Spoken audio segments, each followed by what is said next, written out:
Francis Augustus Hamer, born in 1884, when the Wild West was supposedly winding down. His family called him Frank, but the Texas Rangers who knew him often called him Pancho. The young lawman from West Texas had transitioned from chasing horse thieves on the high plains to chasing automobile thieves in the fast lane. These constant successful transitions would be the story of his life. By 1915, Frank was back in Company C of the Texas Rangers, living a world away, in fact, a timeless frontier on the border with Mexico. It was around this time that Frank Hamer met Zane Grey, the most celebrated Western novelist of all time. Looking for the quintessential story about the Texas Rangers, the young author was traveling around West Texas and soon published his iconic novel, Lone Star Ranger. Zane Grey's ultimate ranger was a former outlaw, very handsome, in fact a lady killer, had to duck to get through doorways, and wore two guns, one high on the left, one lower on the right, and he spoke only when he had to. He was a crack shot with a handgun, an instinctive killer, an alpha male in a man-created hell. It was no coincidence that this was a very accurate description of Ranger Frank Augustus Hamer. But Ranger Hamer had real problems on his mind. In early August, large bands of mounted Mexican and Tejano terrorists began to attack South Texas ranches. They were inspired by the Plan of San Diego, an ambitious and dastardly Mexican conspiracy born in San Diego, Texas, to aid the Germans during World War I by causing havoc on the border with the ultimate horrifying goal of killing all white males over 16 years of age and retaking Texas, New Mexico, Colorado, Arizona, and California for Mexico. It called for the Hispanic race to join together to achieve this end. Not surprisingly, a small war ensued between these banditos and the combined but very limited forces of the United States Army and Texas Rangers. The Ranger and Army defenders killed a number of banditos led by Luis de la Rosa at a wild battle at Norias Ranch. After a band of around 100 Mexican terrorists assaulted the Bright Ranch near Valentine in a wild killing and robbing spree, Sergeant Hamer and 10 Rangers tracked them back to Candelia, Mexico. At nightfall, when the banditos began to party and celebrate, the Rangers opened up on them and left many dead. There must have been scores of casualties, as this little-known international incident was the end of the lesser-known Plan of San Diego. Frank Hamer quickly became known as a Top Gun Ranger, a deadly gunfighter, and a man of considerable ability in desperate situations. It seems incredible that Pancho Hamer, perhaps the real Lone Ranger, was protecting American borders from an organized military incursion, even as Lone Star Ranger hit the bookstores. In his biography, I'm Frank Hamer, biographers Jenkins and Frost not so subtly title the chapter on Hamer's border work, The Lone Ranger of the Rio Grande. In 1918, when Hamer was nearly killed again in a shootout in Sweetwater, he had to take some time off for his gunshot wounds to heal. Perhaps he was thinking about using his experience and good looks to find a safer line of work. Or maybe he just wanted to impress Gladys, his new wife, with his contacts in movie land. But either way, they went to Hollywood, California. There in the cinema headquarters of the world, the Hamers were entertained as celebrities by Tom Mix, perhaps the most famous cowboy actor in the world. Somehow the Hollywood scene was quite smitten with the Big Ranger, who made Tom Mix look like a Boy Scout. Plans were in the works to make Zane Grey's popular novel, Lone Star Ranger, into a cowboy film, featuring Tom Mix, of course. Mix begged Hamer to stay and to change careers and reap the benefits of his potential and Hollywood connections. But Frank Hamer despised attention and disliked glamorization of killing and preferred to continue his career as the real thing, real bullets and real bad guys, and far from the pretentious fantasies of the silver screen. It is ironic about a man who was the veritable arm of justice that Frank Hamer's career is impossible to do justice. The tales of his courage and professionalism are almost unbelievable. And there is proof that he was the real deal by his list of adversaries.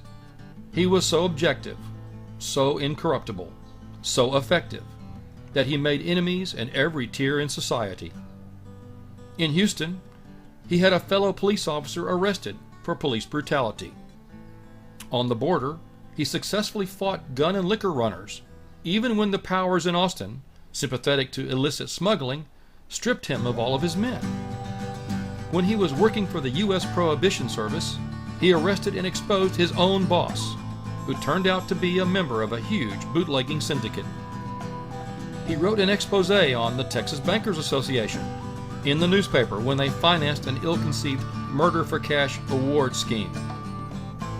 Hamer shot it out with Rafael Red Lopez, killing the infamous Mexican outlaw who had left a trail of casualties from Utah to Texas.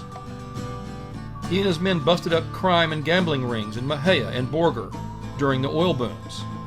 Later, he stood up to the angry lynch mob at Grayson County when they tried to apprehend a black defendant. He even emptied his gun on them, and his men never left their posts until the courthouse was literally burned to the ground by angry citizens. But Frank Hamer is most famous for the one deed that haunted him to the grave.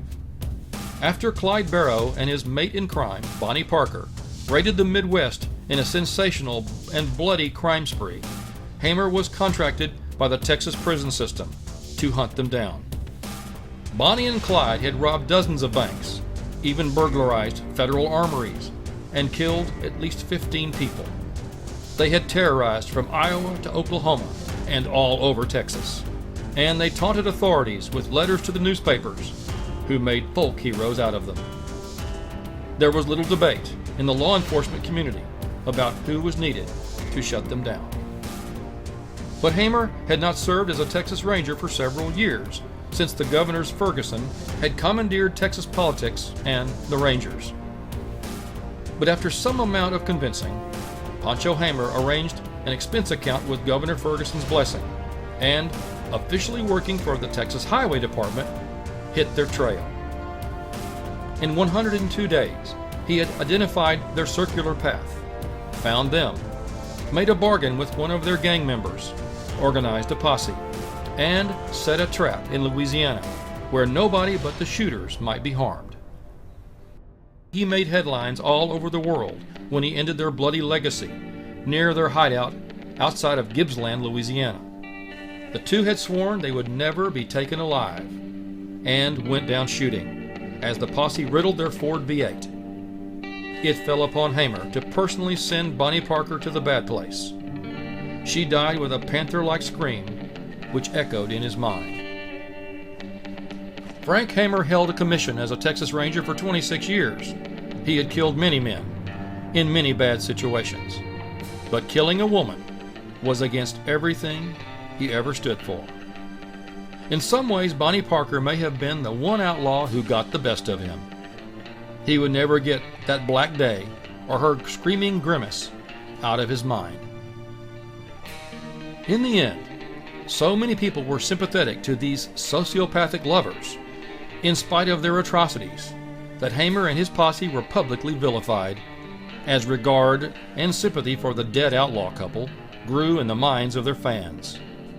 Even today, a town in Louisiana celebrates the lives and deeds of Bonnie and Clyde, and several movies have glamorized their bloody crimes. One movie was so false and so insulting toward Frank Hamer that his widow sued Warner Brothers, and she won a large settlement. Still, Frank Hamer had his fans. Once when Joe DiMaggio ran into him at a Houston restaurant, when told who he was, he immediately asked for his autograph. He asked, was it true that Hamer had killed 50 outlaws? Hamer told him a yarn that left DiMaggio laughing and rolling on the floor, but never truthfully answered the question. 10 years later, Frank Hamer met Roy Rogers in his home. Rogers once again insisted that his story needed to be told. Hamer put him off, saying he would have to be dead first. Years before, he had been betrayed by a writer for the newspaper, and he never forgot that, or learned to enjoy giving interviews. One writer put it this way: Hamer was a giant of a man, but as talkative as an oyster. For all of his service, for all of his sacrifice, there is just one monument to Frank Hamer, and it is in Navasota, Texas, where he once served as city marshal. Not coincidentally, I sculpted it. It is my tribute to all of our brave law enforcement professionals who make our streets safe every day. We owe them a lot. Hamer lived a long life and died of old age.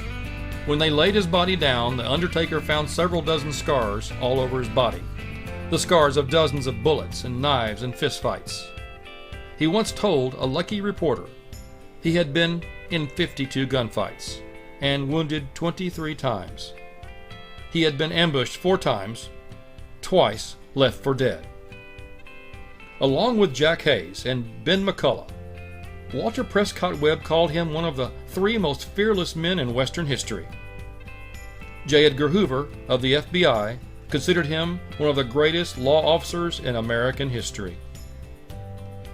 Be all that as it may, still to this day there has never been any movie about this deserving hero, one of the greatest lawmen ever to serve and protect the citizens of Texas. There is Walker, Texas Ranger, and several versions of the Lone Ranger, including a really dark contemporary version where the Lone Ranger abandons Tonto, commits police brutality, blows up a railroad bridge, and wears a stupid, flattened, bleached white hat that no self-respecting lawman would wear on a bet.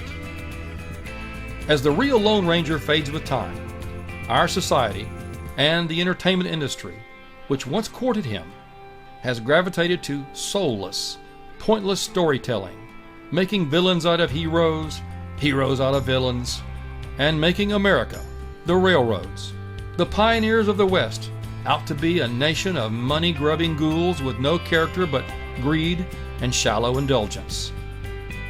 It is obvious that Hollywood will use any story, anything but something true, even a child's comic book hero, to smear a lasting stain on the conscience of an ill-informed people. Thanks to these relentless mind-benders, our children see their own country as unworthy of respect, loyalty, or defense. Every day, Bonnie and Clyde are celebrated and grow in status, the symbols of misunderstood youth, social injustice, and yet even prototypes for today's cop killers. No wonder Hamer never cared if his story got told. We are, after all, is considered, as a people, unworthy of men like him, and somewhere along the way I think he knew it. That is why he was contented, as he once said, to run in a herd all by himself. The world was a safer place when Frank Hamer chose to take that oath and serve the people of Texas, and to become the kind of lawman that would often stand in the gap, regardless of the personal cost. In truth, there have been many more like him, lone wolf protectors who made the Texas Rangers the most respected and feared law enforcement agency in the world. There may never have been a decent movie about Francis Augustus Hamer, and that is okay, because Hollywood could never and would never do him or officers like him, officers like the policemen and policewomen patrolling your neighborhood, justice. That, fellow citizens, that task belongs to us.